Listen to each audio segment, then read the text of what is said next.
السلام علیکم دوستو، جیسا کہ پچھلے ویڈیو میں ہم نے زید علیہ السلام کا انٹروڈکشن جانا تھا، یعنی زید علیہ السلام کون ہیں ان کے بارے میں جانا تھا۔ اب ہم انہی زید علیہ السلام کی شہادت کیسے ہوئی تھی اس کے بارے میں جانیں گے، کس طرح کوفیوں نے ان کو بلایا اور کس طرح ان کے ساتھ میں پھر دھوکہ ہوا۔ جو ظالم حکومت تھی، ظالم جو سلطنت تھی، اس کے خلاف وہ کھڑے ہوئے اور اس کے خلاف انہوں نے جنگ چھیڑی، اور کس طرح جب وہ شہید ہو گئے تو اللہ رب العزت نے ایک مکڑی سے ان کے جسم پر جالا بن دیا تھا اور اس سے ان کے سطر کی حفاظت فرمائی تھی۔ آئیے اس عظیم شہادت کے بارے میں ہم جانتے ہیں، جو کہ اکثر ہمیں نہیں پتہ ہے کہ زید علیہ السلام کی شہادت کیسے ہوئی، زید علیہ السلام کون ہے، ان کی شہادت کس طرح ہوئی۔ تو آئیے جانتے ہیں زید علیہ السلام کی شہادت کے بارے میں ابو الحسن صاحب سے۔ حضرت جابر رضی اللہ تعالیٰ عنہ روایت کرتے ہیں کہ رسول اللہ صلی اللہ علیہ وسلم نے ارشاد فرمایا کہ ظلم سے تم لوگ بچتے رہو، بے شک ظلم کرنا قیامت والے دن اندھیروں کی شکل میں تمہارے سامنے آ جائے گا۔ ہمارا موضوع اہل بیت کے بارے میں چل رہا تھا، جس میں گزشتہ سے اگلے درس میں امام حسین رضی اللہ تعالیٰ عنہ کے پوتے حضرت زید رضی اللہ تعالیٰ عنہ، جو امام زین العابدین رحمۃ اللہ علیہ کے بیٹے بھی ہیں، ان کے کچھ فضائل، ان کی خصوصیات اور ان کی عادات کا ذکر گزرا۔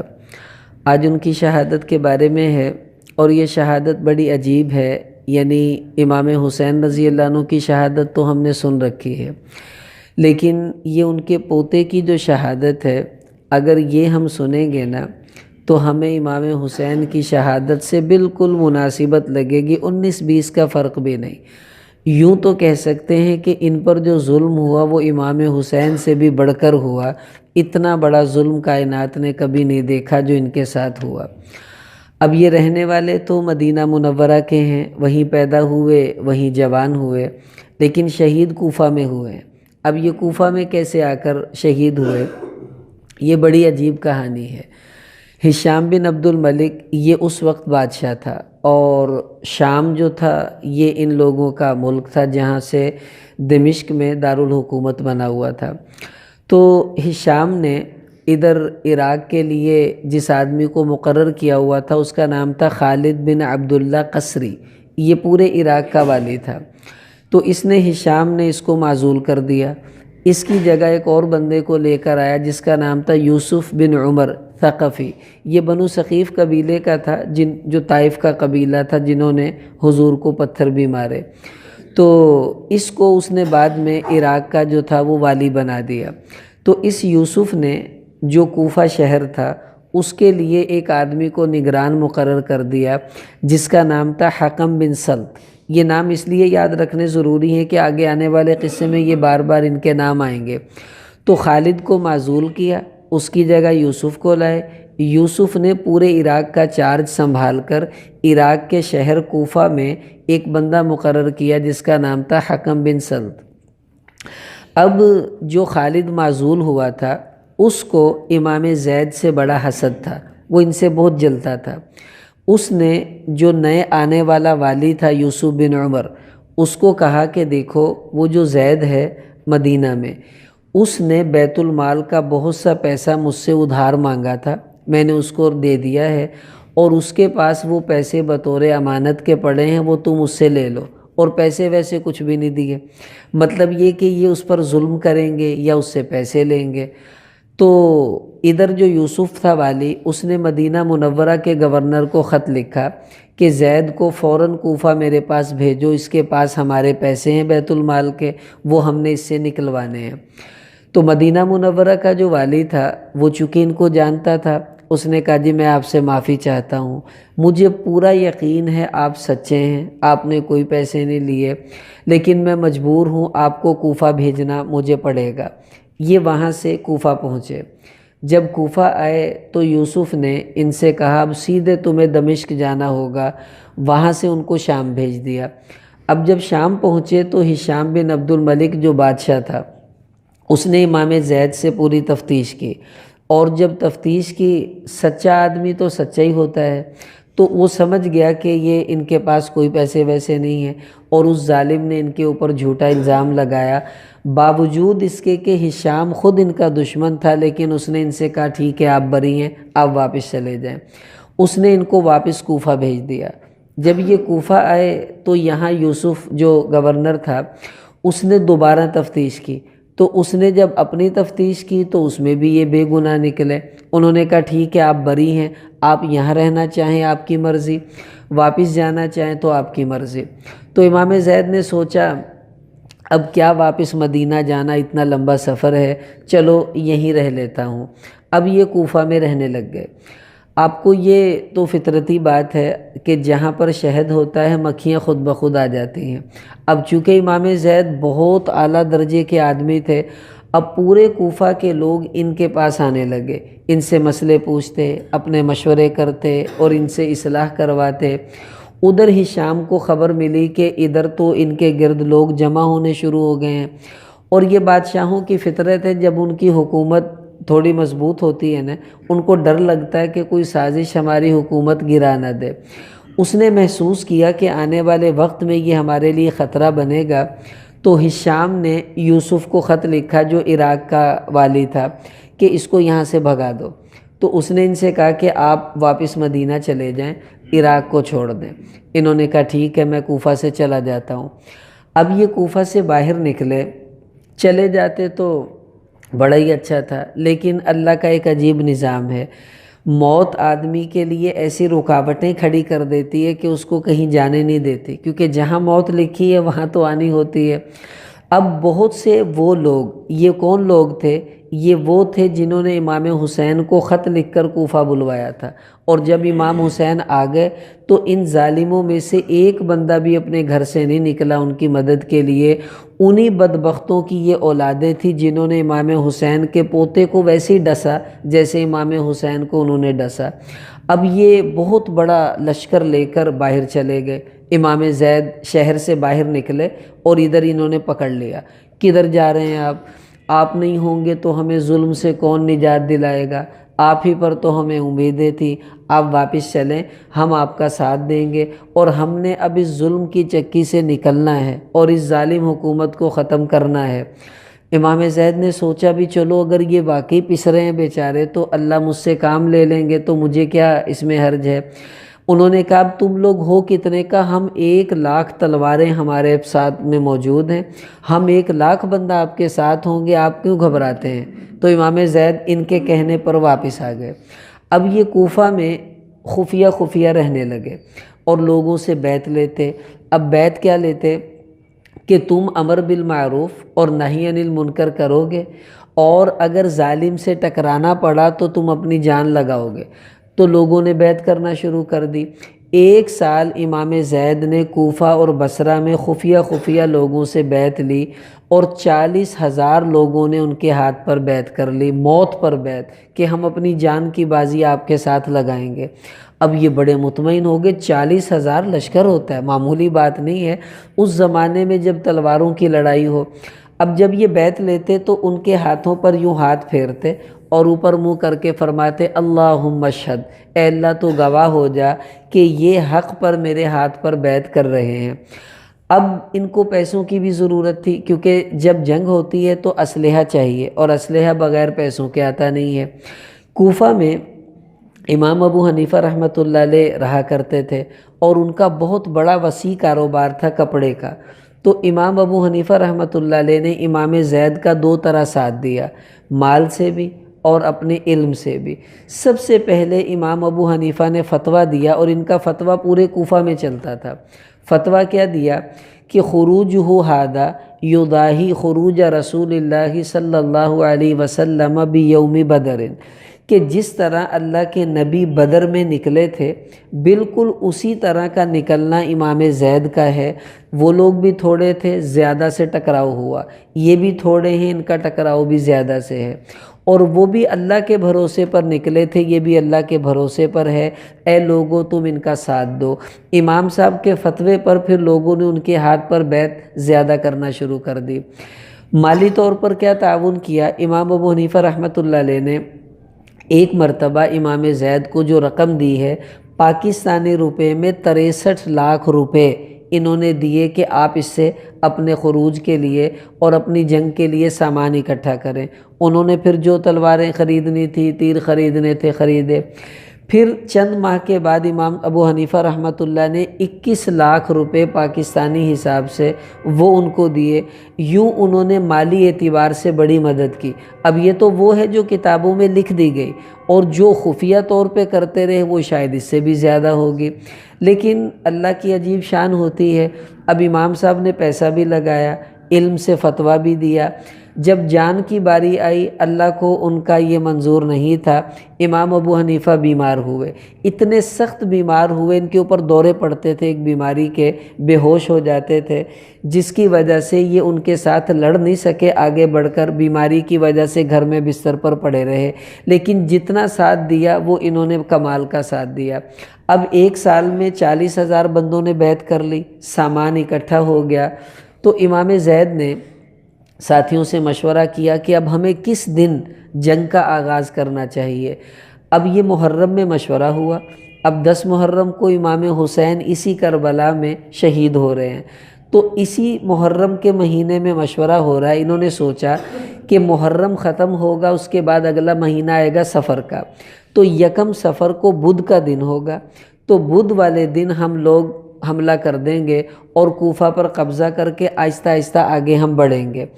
لیکن ان کا اس جو معاملے کی جو تھی مخبری، وہ یوسف بن عمر کو ہو گئی، جو وہاں کا گورنر تھا۔ اب اس کو پتہ چل گیا کہ یہ تو بدھ والے دن ہم پہ حملہ کریں گے، اور انہوں نے تو ایسے کرنا ہے۔ انہوں نے ایک اسکیم کھیلی، وہ کیا کہ بدھ سے پہلے منگل والے دن جب 30 محرم تھی، محرم کا آخری دن، اس نے پورے کوفہ شہر کے مسلمانوں سے کہا مسجد میں جمع ہو جاؤ، ہمیں تم سے کچھ ضروری باتیں کرنی ہیں۔ لوگ سمجھے کوئی اعلانات کرنے ہوں گے، اس زمانے میں مسجدوں میں ہی اعلان کیا کرتے تھے۔ اب سب لوگ مسجد میں آ گئے۔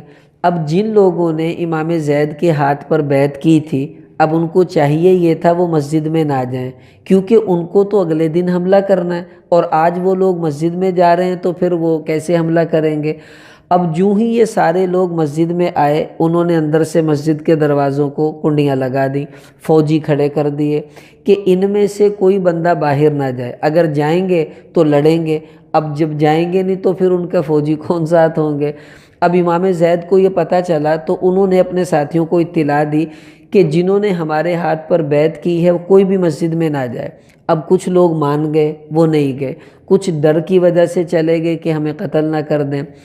اچھا، اب منگل کی جو شام پڑی تو انہوں نے سوچا کہ کل جو حملہ کرنا تھا آج ہی کر دینا چاہیے، تاکہ جتنے ہیں کم سے کم یہ تو ہمارے قابو میں رہیں۔ اب امام زید رات کے وقت میں لوگوں کے دروازے کھٹکھٹا رہے ہیں، او فلاں باہر آؤ، چلو میرے ساتھ، تم نے بیعت کی تھی، آج ہم نے حملہ کرنا ہے۔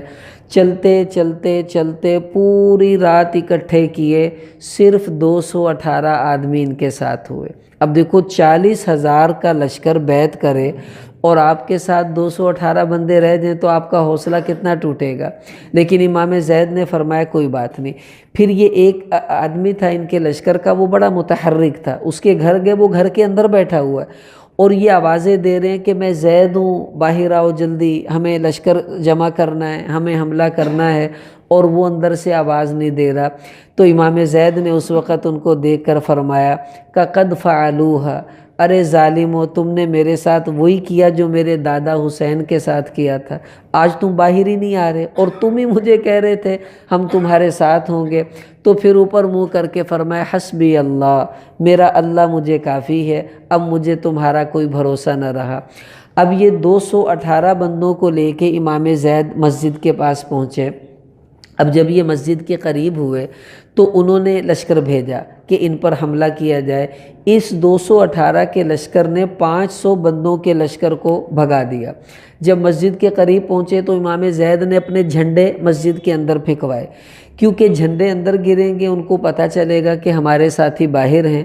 تو امام زید نے جھنڈے پھینکوا کے اونچی آواز میں کہا او لوگو، آؤ ذلت سے نکل کر عزت کی طرف آ جاؤ، اور آؤ تمہیں اللہ کے دین کی سربلندی کے لیے موقع مل رہا ہے۔ لیکن اندر جو ظالم تھے ان ظالموں نے کیا کیا؟ اب ہونا تو یہ چاہیے تھا وہ اندر سے باہر نکل آتے اور ان کا ساتھ دیتے۔ وہی جو ہاتھوں پر بیعت کرنے والے تھے انہوں نے پھینکے جھنڈے کہ تم باہر آ جاؤ، اور ان ظالموں نے اوپر سے امام زید کے لشکر پہ پتھر برسانا شروع کر دیے۔ اب یہ سمجھ گئے کہ اب دال گلنے کی نہیں، یہ لوگ وہاں سے نکل کر واپس چلے گئے۔ اب رات کو چھپ گئے، اب سوچا اب صبح مشورہ کر کے کیا کریں۔ اب صبح سارا لشکر اکٹھا ہوا، پھر حملے کے لیے بڑھے۔ 3 بڑے بڑے لشکر، اب یہ بدھ کا دن آ گیا، بدھ والے دن 3 بڑے بڑے لشکر انہوں نے بھیجے، اور یہ 218 کے لشکر نے ان سب کو تتر بتر کر دیا۔ اور یہ وقت آیا کہ امام زید کے ہاتھ میں تلوار ہے اور آگے لشکر ان کا بھاگ رہا ہے، یہ ان کے پیچھے پیچھے بھاگ رہے بھی آؤ تنوں میں پڑا، اور وہ سب بھاگ گئے۔ اب یہ بدھ کا دن نکل گیا، اب جمعرات آ گئی۔ اب جمعرات کو ان کے کچھ ساتھی شہید ہو گئے، کچھ بچے، وہ ان کے ساتھ چلتے رہے۔ لیکن امام زید نے سمجھ لیا کہ اب ہم بہت بری طرح پھنس چکے ہیں، ان کی فوج بہت زیادہ ہے، ہم لوگ بہت تھوڑے ہیں۔ لیکن حسین کا پوتا تھا، ہمت نہیں ہار سکتا تھا، انہوں نے کہا چلے آگے بڑھے۔ لڑائی کرتے کرتے ان سب کو انہوں نے، اب اندازہ لگائیں 2 دن 218 بندوں نے ہزاروں کے لشکر کو اپنے قریب نہیں آنے دیا۔ کتنی بڑی بہادری کی بات ہے، جنگ تو یہ یہیں پر جیت جاتے۔ اب کیا ہوا کہ شام کے وقت میں انہوں نے مشورہ کیا کہ اندھیرے میں چاروں طرف سے تیر برساؤ، کوئی تو ان کو فٹ ہو کے لگے گا ہی نا ان کے لشکر والوں کو۔ اب مغرب کے بعد اتنے تیر برسے کہ کوئی بندہ اپنی حفاظت نہ کر پایا، اور ایک تیر امام زید کے دماغ اور آنکھ کے بالکل درمیان ادھر آ کر ٹھک اندر چبھا، اور یہ نیچے گر گئے۔ ساتھیوں نے ان کو اٹھایا، ایک گھر میں جا کے لے گئے۔ تو ایک اس زمانے میں طبیب تھا کوفہ کے اندر، وہ ان سے بڑی محبت کرتا تھا، انہوں نے اس سے رابطہ کیا، وہ خفیہ آ گیا، کہا میرا بتانا نہیں، میں علاج کر دوں گا۔ جب اس نے آ کر دیکھا، اس کا نام تھا قشیر، تو جب قشیر طبیب آیا تو اس نے تیر دیکھا کہ بہت خطرناک جگہ پر لگا ہے، امام زید بے ہوش پڑے ہیں۔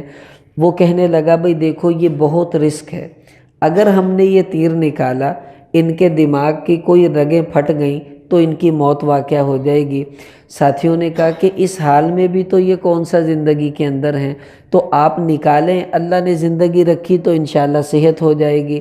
تو اس طبیب نے جب زور سے تیر کھینچا تو ایک دم امام زید کی چیخ نکلی اور ان کی روح قبض ہو گئی۔ اب ان کا انتقال ہو گیا، اب شہادت مل گئی، یہاں تک تو کوئی اتنا مسئلہ نہیں تھا، ختم ہو گئی بات۔ اب ساتھیوں نے مشورہ کیا کہ ان کی لاش کا کیا کریں، کیونکہ پہلے زمانے کا دستور یہ ہوتا تھا کہ جو ظالم بادشاہ تھے، جیسے کہ کربلا کے میدان میں لاشوں پہ گھوڑے دوڑائے گئے، انہوں نے کہا یہ ان کی لاش کی توہین کریں گے، بے حرمتی کریں گے، تو کسی طرح لاش کو چھپائیں، کیا کرنا چاہیے؟ ایک رائے یہ آئی ان کو زرہ پہنا کر ہم دریا میں بہا دیتے ہیں تو لاش بہت دور چلی جائے گی، خود ہی پھٹ جائے گی، اللہ کا نظام ہے۔ ساتھیوں نے کہا نہیں، کسی نے دیکھ لیا تو لاش کو نکال لیں گے، بے حرمتی ہوگی۔ ایک نے مشورہ دیا ایسا کریں ان کی گردن کو ہم خود کاٹ دیتے ہیں اور گردن کو یہاں کہیں دبا دیتے ہیں، اور جو باقی بدن ہے وہ دوسرے شہیدوں کے ساتھ رکھ دیتے ہیں، تو کسی کو کیا پتہ چلے گا، ان کی لاش کی بے حرمتی نہیں ہوگی۔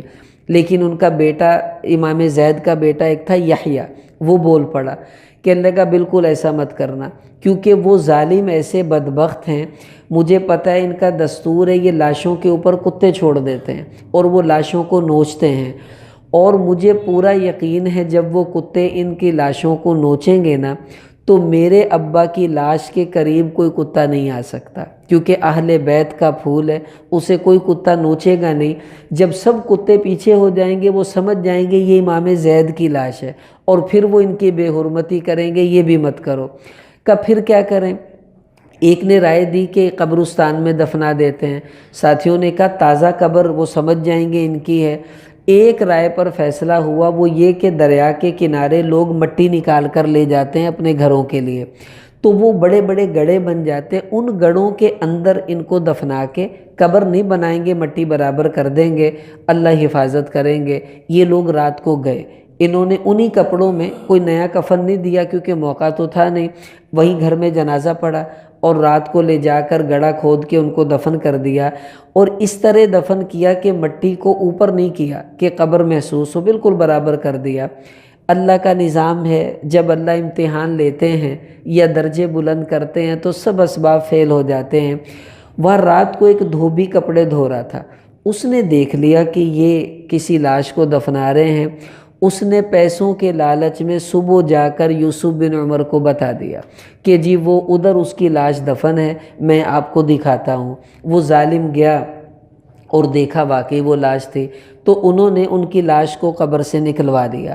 اب یہاں سے جو ظلم کی داستان شروع ہوتی ہے نا، آپ یقین کریں کہ دل کانپتا ہے کہ اللہ تو بھی عجیب امتحان لیتا ہے اپنے عاشقوں کے، کہ کبھی تو ان کو سولیوں پہ چڑھاتا ہے، کبھی تو ان کے ساتھ یہ سلوک کرتا ہے، پتہ نہیں اللہ کی حکمتیں وہی جان سکتا ہے۔ اب اس یوسف نے نکال کر ان کی لاش کو سب سے پہلے سر تن سے جدا کر دیا۔ امام حسین کے ساتھ بھی ہوا، حسین کے سر کو یوں نیزوں پر لٹکایا گیا، جگہ جگہ وہ گھوما ہے، اور اسی طرح آج حسین کے پوتے کا سر بھی گھومنا شروع ہوا۔ اب یہ کوفہ سے سر سیدھا دمشق شام میں پہنچا دیا گیا۔ ہشام بن عبد الملک نے وہ سر لے کر امام زید کا، تو دمشق جو شہر تھا اس کے مرکزی دروازے کے اوپر وہ سر لٹکا دیا۔ کیوں؟ لوگوں کو پتہ چلے جو ہم سے دشمنی لیتا ہے ہم یہ سلوک کرتے ہیں اس کے ساتھ۔ یہ بادشاہوں کا دستور تھا، وہ اپنے دشمنوں کے لاشوں کو ایسے رسوا کرتے تھے تاکہ آنے والے لوگ عبرت پکڑیں۔ اب کئی مہینے وہ سر وہاں دمشق کے اوپر لٹکا رہا۔ اب اس ظالم نے کیا کیا، جو سر لے کے آیا تھا آدمی، اس نے، یہ جو ہشام بن عبد الملک بادشاہ تھا، اس نے 10 لاکھ روپے اس کو ہدیے کے طور پر دیے انعام، کہ تو اس کا سر میرے پاس لے کر آیا۔ پھر اس کو وہاں دمشق لٹکائے رکھا۔ جب اس کا دل تھوڑا سا ٹھنڈا ہوا، اب اس ظالم نے امام زید کے سر کو مدینہ منورہ بھیج دیا کہ وہاں جا کر اللہ کے نبی کی قبر کے پاس اس کو لٹکاؤ تاکہ مدینہ کے لوگ دیکھیں ہم اپنے دشمنوں کے ساتھ کیا سلوک کرتے ہیں۔ آپ اندازہ لگائیں کیا بیت رہی ہوگی اس وقت۔ یہ 42 سال کا نوجوان ہے امام زید، کیا عمر ہے 42 سال۔ تو اب اس کا سر جب مدینہ پہنچا ہوگا، وہاں رشتہ دار بھی ہیں، عورتیں بھی ہیں، بچے بھی ہیں، محلے دار بھی ہیں، دوست بھی ہیں، اور حضور کے روضے کے اوپر جب وہ سر لٹکا ہوگا تو حضور کا کتنا دل دکھا ہوگا۔ وہ وقت بھی آیا کہ حضور علیہ السلام، ام سلیمہ رضی اللہ عنہ رات کو سوئیں تو کہتی میں نے خواب دیکھا کہ حضور کے بال بکھرے ہوئے ہیں، مٹی ہے بالوں میں، اور آپ نے ایک شیشی پکڑی ہوئی، اس کے اندر خون ہے۔ تو میں نے پوچھا یا رسول اللہ کیا ہوا آپ ایسی حالت میں؟ تو حضور نے فرمایا کہ میرا حسین شہید ہو گیا ہے، یہ اس کا خون ہے، اور میں قیامت میں اللہ سے اس کے خون کا بدلہ لوں گا جا کر۔ تو اب اللہ کے نبی نے وہ وقت بھی آپ کے دل پر گزرا جب امام حسین شہید ہوئے، اور آج حضور کے نواسے کا پوتا، اس کا سر حضور کی قبر پہ لٹکا ہوا ہے، کتنا دل دکھا ہوگا حضور کا۔ اب یہ دل دکھنا کیسے ظاہر ہوا میں یہ بعد میں بتاتا ہوں۔ پھر یہ سر مدینہ لٹکا رہا کئی مہینے، پھر وہاں سے ہشام نے خط لکھا کہ اب اس کو مصر بھیج دو، کیونکہ مصر میں بھی ان کی بڑی حکومت تھی۔ پھر یہ سر مصر کی جامع مسجد کے اوپر لٹکا دیا، دروازے کے اوپر، آنے جانے والے سب دیکھ کر عبرت پکڑیں کہ ہمارے دشمن، ہم ان کے ساتھ یہ سلوک کرتے ہیں۔ تو وہاں مصر میں کچھ لوگ تھے جو بڑی محبت کرتے تھے اہل بیت سے، انہوں نے رات کے اندھیرے میں وہ سر جلدی سے دروازے پر سے اتارا چوری چوری، اور اس کو کہیں دفنا دیا۔ اللہ نے یہ تو معاملہ کر دیا ختم۔ اب پیچھے جو باقی ان کا دھڑ بچ گیا تھا، اس کے ساتھ جو سلوک ہوا ہے یہ بڑی عجیب داستان ہے۔ یوسف بن عمر نے کیا کیا، اس ظالم نے ان کے دھڑ کو ایک تختے کے ساتھ، لکڑی کے تختے کے ساتھ لٹکایا، اور ایک بانس کے اوپر وہ تختہ کھڑا کیا، اور ان کے دھڑ کو پھانسی کی طرح وہاں چوک کے اندر کوفہ میں لٹکا دیا۔ اور صرف لاش لٹکا دیتے نا، کوئی اتنی بڑی بات نہیں تھی۔ اب عجیب بات یہ ہے کہ ابراہیم علیہ السلام کو جب آگ میں ڈالا گیا نا، حدیث میں آتا اول من یکسا، قیامت والے دن سب سے پہلے اللہ تعالیٰ ابراہیم علیہ السلام کو کپڑے پہنائیں گے، سب لوگ کپڑوں سے جردن مردن بغیر کپڑوں کے نکلیں گے، تو ابراہیم کو سب سے پہلے کپڑے اللہ پہنائیں گے۔ کیوں؟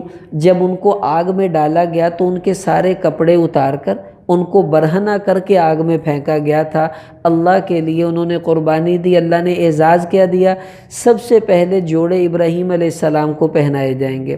اور آج وہ سنت جو ابراہیم کے ساتھ ہوئی تھی وہی طریقہ آج امام زید کے ساتھ ہوا۔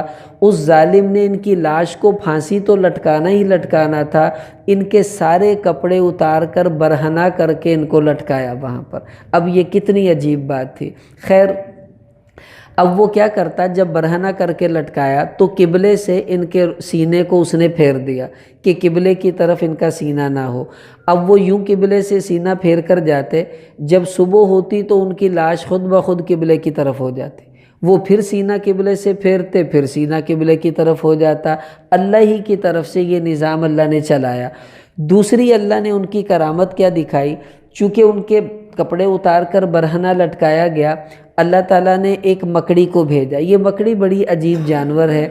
جب حضور علیہ السلام غار میں گئے تو اس نے وہاں جلدی سے وہ جالا بنا دیا کہ ان کو پتہ نہ چلے حضور یہاں ہیں۔ آج پھر مکڑی نے بڑی وفا کا کام کیا، اور کیا کیا کہ آ کر امام زید کا جو سطر تھا، پورے سطر پر اس نے ایسے جالا بن دیا کہ سطر نظر نہیں آتا تھا، چاروں طرف سے ایسے سطر کو اس نے گھیر دیا۔ اللہ نے دکھا دیا کہ میرے عشاق کے ساتھ میں یہ تو برداشت کر لیتا ہوں، لیکن ان کی حفاظت بھی کر لیتا ہوں۔ اب یہ لاش یہاں لٹکا دی گئی۔ جریر بن حازم کوفہ کے اندر ایک محدث تھے، تھوڑا بہت دین کا یہ کام بھی کرتے رہے۔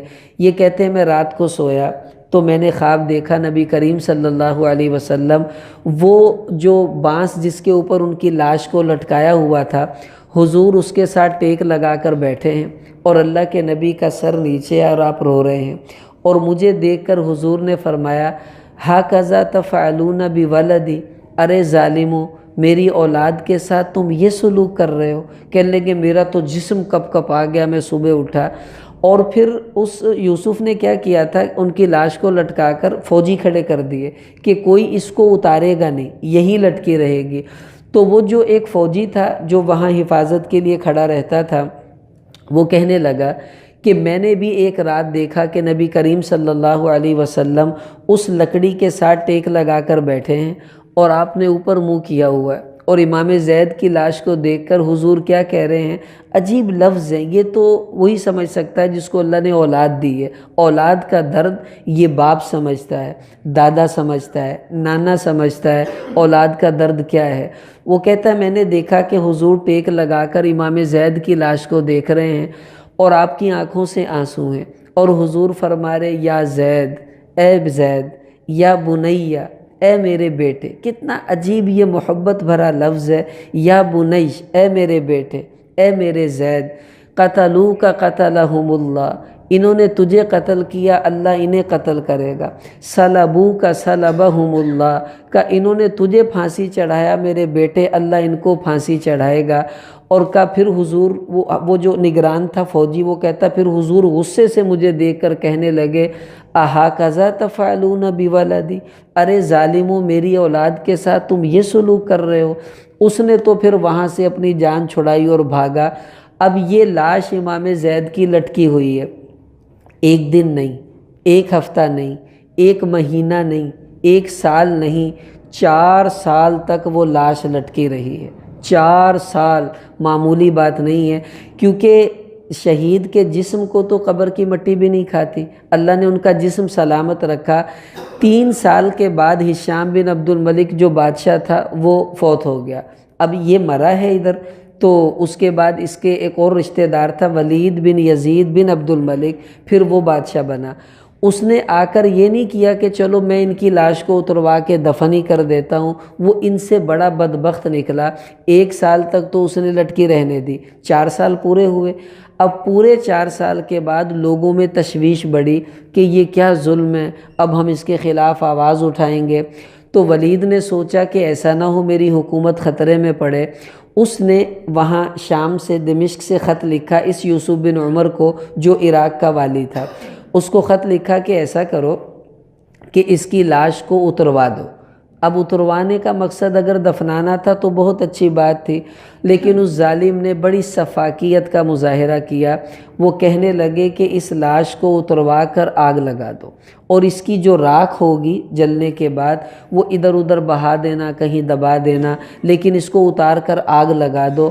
اور یہ بھی ہوا کہ وہ یوسف جو ثقفی تھا اس ظالم نے امام زید کی لاش کو اتروایا اور اس کو آگ لگا دی۔ اب کوفہ میں آج حسین کے پوتے کی لاش کو آگ لگ رہی ہے، اور وہ ظالم جن ظالموں نے یہ کہا تھا ہم اپنی جان لوٹا دیں گے، ایک بدبخت بھی ان میں سے آگے نہ بڑھا، اور وہ لاش جلی، اس کی راکھ بنی، پھر اس راکھ کو انہوں نے کہیں اڑایا، کہیں بہایا، کہیں دبایا، وہ سارا قصے کہانی ختم کر دی۔ اتنا بڑا ظلم ہوا ہے، یہ اہل بیت کا گھرانہ ہے۔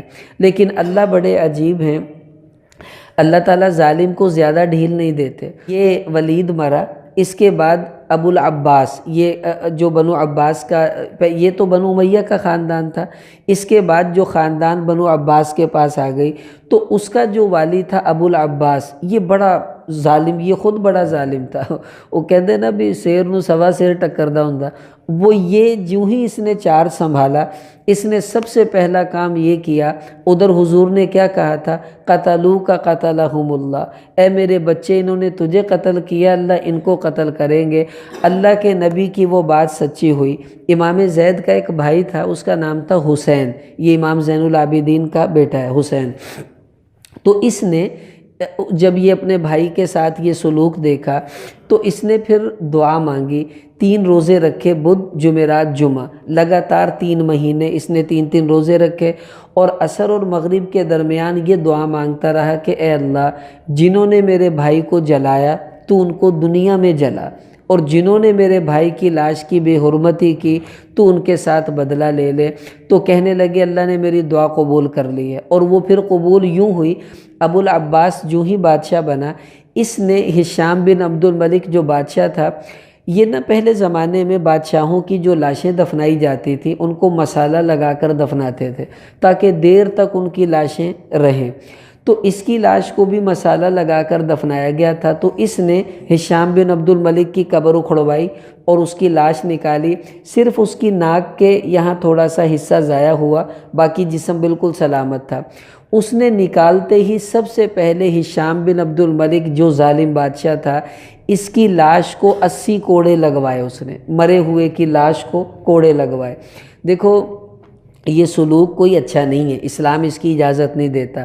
جیسا کیسا ظلم ہوا اللہ کے حوالے ہے، کسی کی لاش کی بے حرمتی کی اجازت اسلام نہیں دیتا، لیکن اللہ تعالیٰ کبھی کبھی ظالموں کا کچھ انجام دنیا میں بھی دکھاتے ہیں، یہ وہی ہو رہا ہے۔ اب وہ 80 کوڑے لگے، اس کے بعد ابو العباس نے ہشام بن عبد الملک کی لاش کو آگ لگا دی، اور اس کی لاش بھی اسی طرح جلی، اس کے راکھ بکھری، اور اس طرح ہواؤں میں اس کی راکھوں کو اڑا دیا گیا۔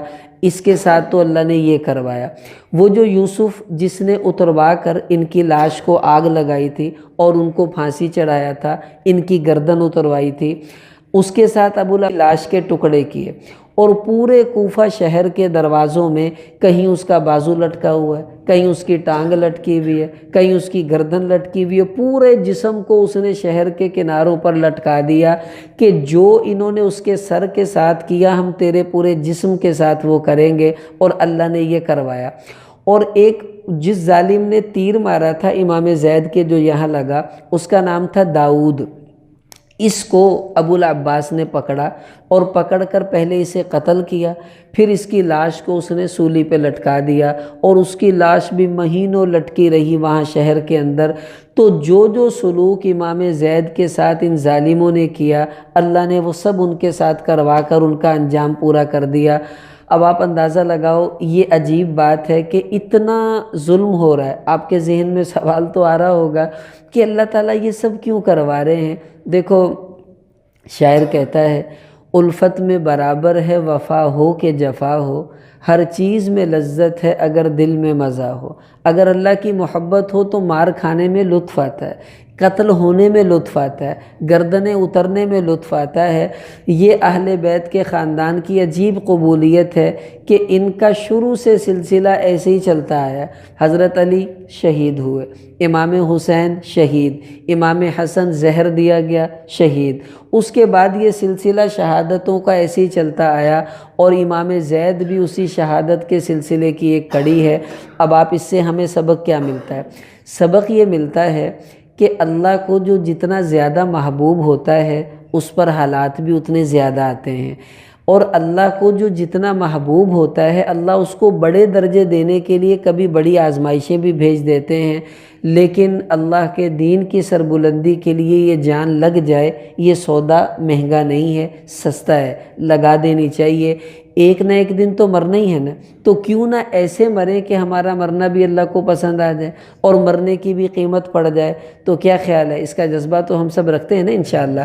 میری کوشش تو یہ ہے انشاءاللہ کہ اہل بیت کا یہ سلسلہ پورا ہو جائے۔ ابھی یہ فروری چل رہا ہے، بس فروری مارچ، ہمیں 10 مارچ کے بعد تو میں چلے پہ چلا جاؤں گا۔ تو ابھی آئندہ انشاءاللہ جو ہمارا درس ہوگا وہ امام جعفر صادق رحمہ اللہ، جو امام زین العابدین کے جو ہیں وہ پوتے ہیں، امام محمد باقر کے بیٹے ہیں، تو وہ بھی بڑے زبردست اس یعنی خاندان کے چشم و چراغ ہیں، بڑے عجیب فضائل کے مالک تھے۔ مشہور نام ہے امام جعفر صادق، یہ انہی کے نام پر فقہ جعفریہ جو مشہور ہے وہ انہی کی طرف منسوب ہے، امام جعفر صادق کی طرف۔ انشاءاللہ آئندہ درس میں ان کے بارے میں ان کے حوال آ جائیں گے۔ اللہ ہمیں اہل بیت کے نقش قدم پر چلنے کی توفیق عطا